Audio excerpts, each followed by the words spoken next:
घर में मैं और मेरे ससुर ही रहा करते थे और एक नौकरानी थी जो मेरे साथ ही सोया करती थी। जब मैं सुबह उठती तो मेरे पेट पर काली स्याही लगी होती थी। मैं हैरान थी कि यह कैसे हो गया। एक दिन मैंने अपनी नौकरानी को नींद की दवा खिलाकर अपनी जगह सुला दिया और कमरे में छुप गई।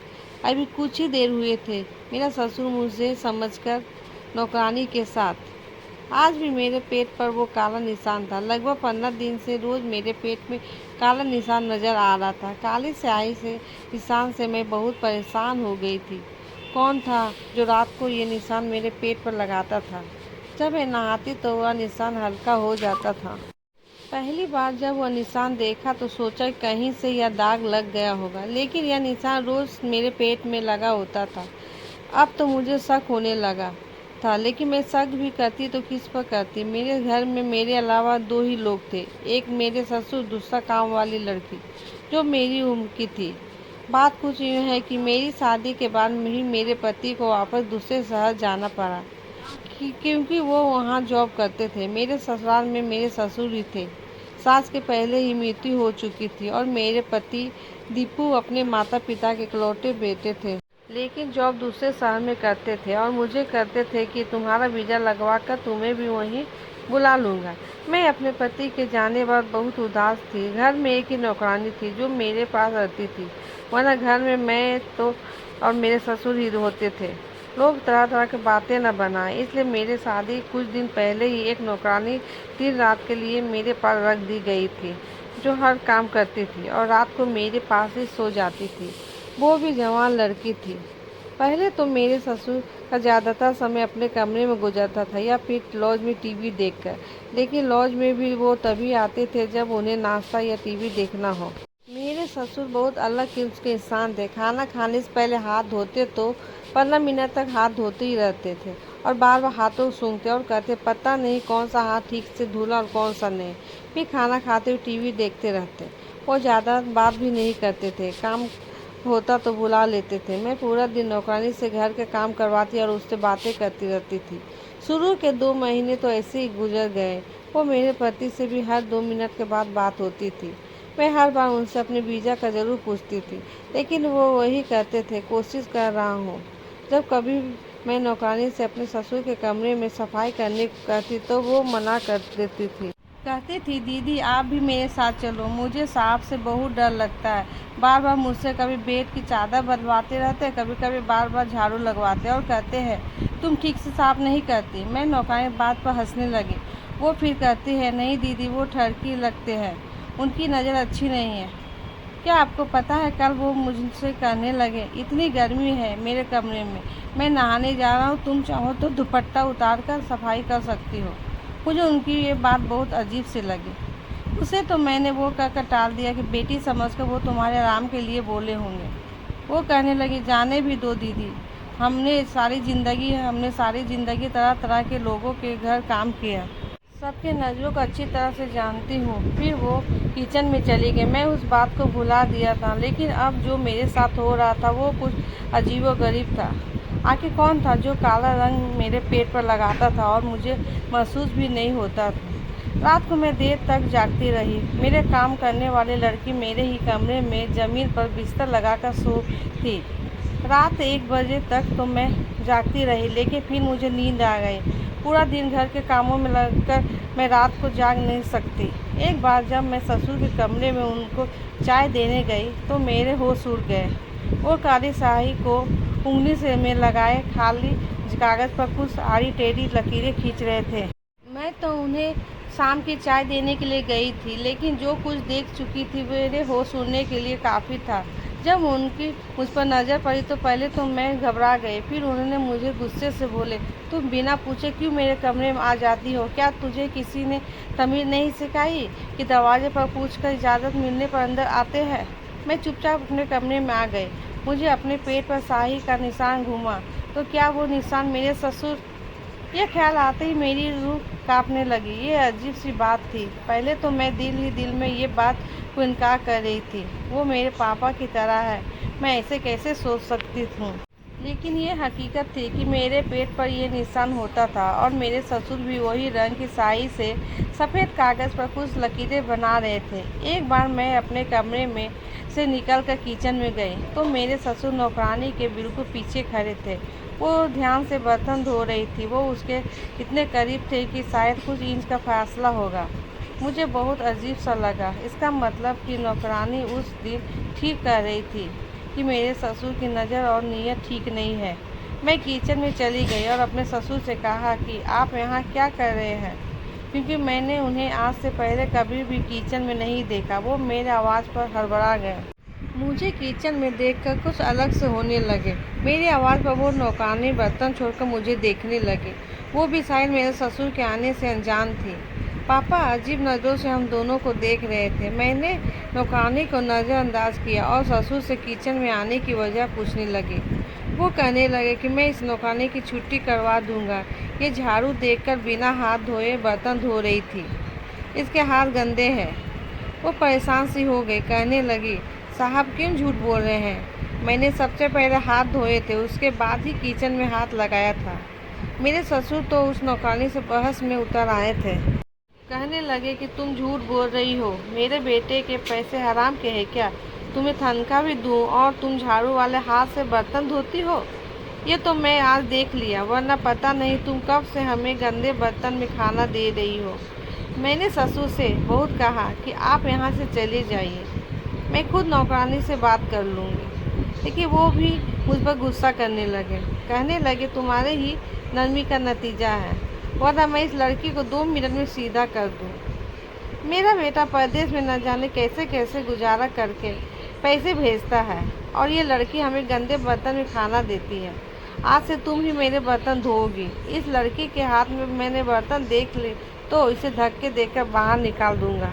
गुस्से से यह कहकर वो किचन से निकल गए। लड़की तो रोने लगी, कहने लगी, मुझे तो यहाँ काम नहीं करना, पैसे लेते हैं तो अपने मेहनत के लेते हैं। हमने अपनी इज्जत नहीं बेच रखी। जो ये साहब मुझे इतनी बातें सुना रहे हैं। वो भी गुस्से में नौकरी छोड़ने को तैयार बैठी थी। मैंने उसे अपने गले लगाकर चुप कराया। मैं अकेले ससुर के साथ नहीं रहना चाहती थी। मुझे ये हौसला था कि एक औरत मेरे साथ रहती है। अभी तो मैं एक परेशान से निकली नहीं थी पा रही थी कि मेरे पेट के काली स्याही का निशान आता कहाँ से है और एक नौकरानी के कमरे में होते हुए कैसे मेरे ससुर कमरे में आ सकते हैं। मैंने नौकरानी से कहा कि देखो, तुम बर्तन को हाथ मत लगाना, मैं खुद ही धो लूँगी, लेकिन तुम काम छोड़कर मत जाना। मैंने बहुत मुश्किल से नौकरानी को किचन से बाहर निकाली। तभी लॉज में मेरे ससुर मेरे पति से फ़ोन में बहस कर रहे थे कि इस नौकरानी को काम से निकाल दो, लेकिन मैं भी सोच चुकी थी कि मैं भी अपने पति से कह दूँगी कि नौकरानी को कभी नहीं निकालने। अब तो मैं बिल्कुल भी अकेले रहने के हक में नहीं थी। मैंने साफ साफ कह दिया था कि अगर नौकरानी घर से जाएगी तो मैं भी मैके चली जाऊंगी। पापा को बर्तन से तकलीफ है तो मैं खुद धो दूंगी। मेरे पति पापा को न जाने कैसे समझाया, क्योंकि अब वह बहस नहीं करते थे और मैं भी बर्तन खुद धोने लगी। मैं खाना ससुर के सामने खुद रख देती थी और मैं कुछ देर आराम करने के लिए अपने कमरे में जाने लगी तो वो मुझे कहने लगे कि आज के बाद ये नौकरानी मुझे कमरे में नज़र नहीं आनी चाहिए। आज के बाद मेरे कमरे की सफाई का ध्यान तुम रखोगी। यह सुनकर मैंने हाँ में सर हिला दिया। मैंने सोचा कि अभी ससुर गुस्से में है, 2-4 दिन काम कर देती हूँ, फिर खुद ही ठीक हो जाएंगे। लेकिन मुझे क्या पता था कि उनका मुझे अपने कमरे में बुलवाने का मकसद क्या था। जब मैं ससुर कमरे में पूछकर अंदर गई ताकि उनके कमरे की सफाई कर सकूं, तो वो भी फिर से काली स्याही में उंगली डुबाए एक और सफ़ेद कागज़ पर लकीरें खींच रहे थे। मुझे देखकर जल्दी से सब कुछ अंदर रख दिया और सीधे होकर बैठ गए। मैंने कहा, पापा मैं सफाई कर दूं? तो कहने लगे, हाँ कर दो। मैंने उनके बेड की चादर बदली और झाड़ू देने लगी तो लेकिन वो बार बार मुझे ही देख रहे थे। एक बार भी उन्होंने नज़र नहीं हटाया। वो अगर यूं ही देखते रहे तो मैं ठीक से काम नहीं कर पाऊंगी। मेरे हाथ भी कांप रहे थे। मैं बार बार अपने दुपट्टे से पसीना पोंछ रही थी। मेरे ससुर कुर्सी से उठकर मेरे पास आ गए और वो मेरे सामने खड़े हो गए तो मुझे भी खड़ा होना पड़ा। मुझे कहने लगे, इतना गर्मी है, तुम दुपट्टा उतार कर सफाई कर लो, मैं तो वैसे भी वॉशरूम में नहाने जा रहा हूँ। कमरे में कोई नहीं है। उनकी इतनी धीमी थी कि मैं हैरान हो गई, वरना वो हमेशा सख्त आवाज़ में बात करते थे। मुझे नौकरानी की बात याद आ गई। मैंने कहा, नहीं, मुझे दुपट्टा पहन कर काम करने की आदत है। अभी मैं यह कह ही रही थी कि उन्होंने पॉकेट से रुमाल निकाला और मेरे चेहरे का पसीना साफ करने लगे। मैं पीछे हटी, वो भी थोड़ा घबरा गए। फौरन वो अपने कमरे के बाथरूम में चले गए। मुझे तो अब सब ससुर के कैरेक्टर पर शक होने लगा। मैं जल्दी जल्दी कमरे सफाई की ओर करने के बाहर निकल गई। पूरा दिन मैं परेशान हो रही थी। रात को जब मैं नौकरानी के साथ अपने कमरे में आई तो वो जमीन पर अपना बिस्तर बिछा रही थी। मैंने कहा, जरा इधर आओ और मेरी बात सुनो। मैंने सोचा मैं नौकरानी को सब कुछ बता दूं। वो अपना बिस्तर छोड़कर मेरे पास आकर बैठ गई। मैंने उससे कहा कि तुम जो कुछ भी मेरे ससुर के बारे में कहती थी, मुझे भी वो सच लगने लगा है। फिर मैंने उसे ये भी बता दिया कि मेरे पेट में रोज स्याही का निशान रहता है। वो ये बात सुनकर मुझे हैरत से देखने लगी। कहने लगी, दीदी, मुझे तो आपके ससुर पर पहले से शक था। मुझे तो लगता है कि वो आप पे कुछ गलत भी करते होंगे। हमारे गांव में भी एक ससुर ने गलत करके बहू से शादी कर ली थी। उसका पति भी बाहर रहते थे। नौकरानी बात सुनकर मेरे होश उड़ गए। इसलिए वो मुझे निकालने के चक्कर में है, इसलिए तो बिना वजह मेरे काम में नुक्स निकालते हैं। मेरा मन तो ये सब बातें सुनकर घबराने लगा। अब तो मैं अपना कमरा बंद करके सोती थी। अब मेरे पेट पर निशान भी नहीं होता था। अब तो मुझे यकीन होने लगा कि रात को मेरे ससुर मेरे कमरे में आते थे और शायद कोई काम भी करते हैं।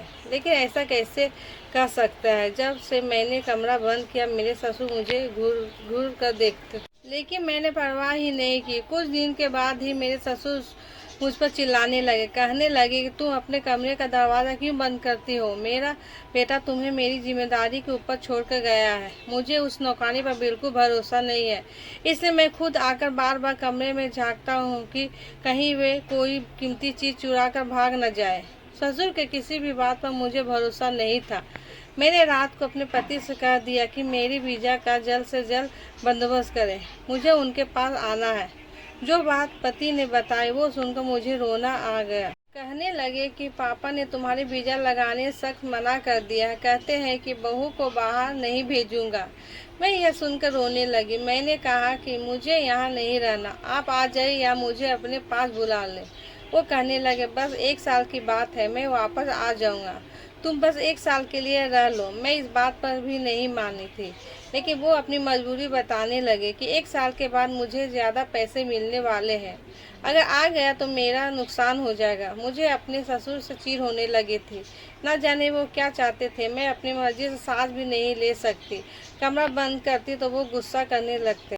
अपने सारे काम को नौकरानी के वजह मुझसे करवाने लगे। जिस तकलीफ से मैं गुजर रही थी वो मैं ही जानती हूँ। अब वो हर बात पर मुझे टोकने लगे। मैं कमरे में दोपहर को आराम करने जाती तो वो हंगामा मचा देते कि तुम्हें कोई फिक्र नहीं, परवाह नहीं, मुझे खाना देकर समझती हो कि जिम्मेदारी पूरी हो गई। मैं बेटे से तुम्हारी शिकायत करूँगा। मैं उनकी रोज रोज के बहस से तंग आ गई थी। मैंने कहा कि आप बताइए, आपको मुझसे क्या काम है? मैं आपका कमरा खुद साफ करने लगी हूँ, आपके सारे काम मैं खुद करती हूँ, इसके अलावा मेरी और क्या जिम्मेदारी है? वो कहने लगे कि तुम मेरे पास बैठकर मुझसे बात नहीं करती, मुझे समय नहीं देती। ये काम बेहद मुश्किल था कि मैं उनके पास बैठकर उनसे बातें करती। उन्हें खुद ही ये सोचना चाहिए कि वो खुद बाहर जाते, दोस्तों से मिलते, उन्हें घर बुलाते, और भला मैं उनसे क्या बात करती। मैंने इस बात पर साफ साफ कह दिया कि आपको शिकायत लगानी है तो लगाइए, मैं आपके पास बैठकर बातें नहीं कर सकती। एक बहू होने के नाते जो कर सकती हूँ वो कर रही हूँ, इससे ज़्यादा की उम्मीद आप मुझसे ना रखें। मेरी बात सुनकर वो गुस्से से भड़क गए, लेकिन मुझसे कुछ नहीं बोले और वो अपने कमरे में वापस चले गए। नौकरानी भी वहाँ खड़ी थी और वो सारी बातें सुन रही थी। उसने कहा, दीदी, आपने बिल्कुल ठीक किया है। आप भला उनकी पत्नी थोड़ी है जो उनसे बैठकर बातें करे। मुझे नौकरानी बात सही लगी। मैंने सोचा अच्छा ही हुआ जो वो मुझसे नाराज़ हो गए, कम से कम वो मुझे परेशान तो नहीं करेंगे। लेकिन जो मेरे साथ रात को हुआ, मैं डर गई थी। सुबह मेरे पेट पे स्याही लगा हुआ था। नौकरानी अब तक सोई थी। मैंने उसे बताया तो कहने लगी, मेरा सर भारी है, मुझे नींद आ रही है, रात भर भी मुझे होश नहीं रहा। फिर कहने लगे, हाँ, मुझे याद है, रात को मेरे सर में दर्द था तो साहब मुझे सर दर्द के गोली दिए थे और कहने लगे इसे खा लो, ठीक हो जाएगा। लेकिन वो खाते ही मुझे होश नहीं रहा और मैं ये सोचने लगी, इसने तो गोली खाई थी लेकिन मैंने कुछ नहीं खाया तो मुझे क्यों नहीं कुछ याद नहीं। अब मैं सोच चुकी थी कि अब मैं चुप नहीं रहूंगी। मैंने रात को नौकरानी को नींद की गोली खिलाया और अपने बेड पर सुला दिया और खुद छुप गई। नौकरानी को मैं पहले ही बता चुकी थी, वो मेरी मदद करने को तैयार थे। मैं पर्दा के पीछे छुप गई। जब रात के 1 बजे मेरे ससुर मेरे कमरे में आए और बेड के करीब आने लगे, मैंने लाइट जला दिया। मेरे ससुर बेड से पीछे हट गए, मुझे अपने पीछे देखकर हैरान हो गए और कमरे से बाहर निकल आए। मैं रस्सी से बंधी हुई थी और मेरे हाथ पीछे बंधे हुए थे। मेरे मुंह में रुमाल था। मैं बेहोशी में रो रही थी और मेरे ससुर मेरे सामने कुर्सी पर बैठे थे। उन्हें भी रस्सी से बांधा हुआ था और सामने 2 आदमी खड़े थे और मेरे अलमारी से सारे गहने निकाल रहे थे और वो नौकरानी उन्हें साथ खड़ी थी। सारा खेल उसी का रचाया हुआ था। वो कहने लगे कि वो कब का हर चीज़ से हाथ साफ कर चुकी होती, बस मेरा भरोसा जीतना चाहती थी।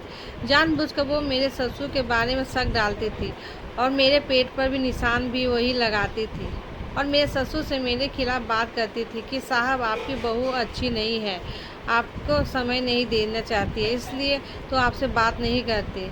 इसलिए वो जानबूझकर झाड़ू वाले हाथ से बर्तन धोती थी ताकि दोनों बहू ससुर एक दूसरे से उलझे रहे और वो अपना काम कर जाए।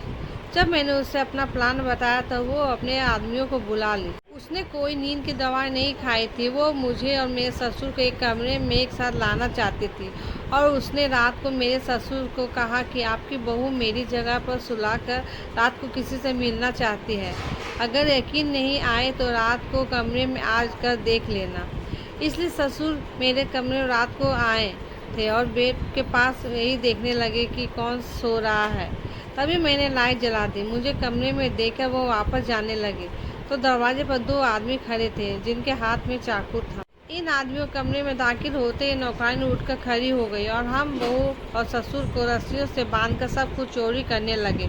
अचानक ये हुआ कि उसी रात मेरे पति वापस आ गए। हमें सरप्राइज देना चाहते थे, लेकिन जैसे ही घर पहुंचे, घर का मेन गेट खुला था तो वो घबरा से गए। जब अंदर आए तो आदमी का आवाज़ सुनकर समझ गए कि कोई चोर घर में घुस आया है। उन्होंने ससुर के कमरे में जाकर पुलिस को फ़ोन कर दिया। कुछ ही देर में पुलिस घर वापस आ गए और हम बार बच गए। मेरे ससुर ने मेरे पति को वापस दूसरे शहर जाने के लिए सख्त मना कर दिया कि हम कम पैसे पर गुजारा कर लेंगे, लेकिन किसी नौकर को दिन रात अपने घर में नहीं रखेंगे। वो घर की भेदी होती है और फिर जब मौका मिलता है अपना काम कर जाती है। मेरी शादी को अब 6 साल गुजर गए। मेरे 2 बच्चे भी हैं, लेकिन मैं अपने घर के काम खुद करती हूँ। नौकरानी के लिए अगर मेरा पति कभी बोलते भी हैं तो मैं साफ मना कर देती थी।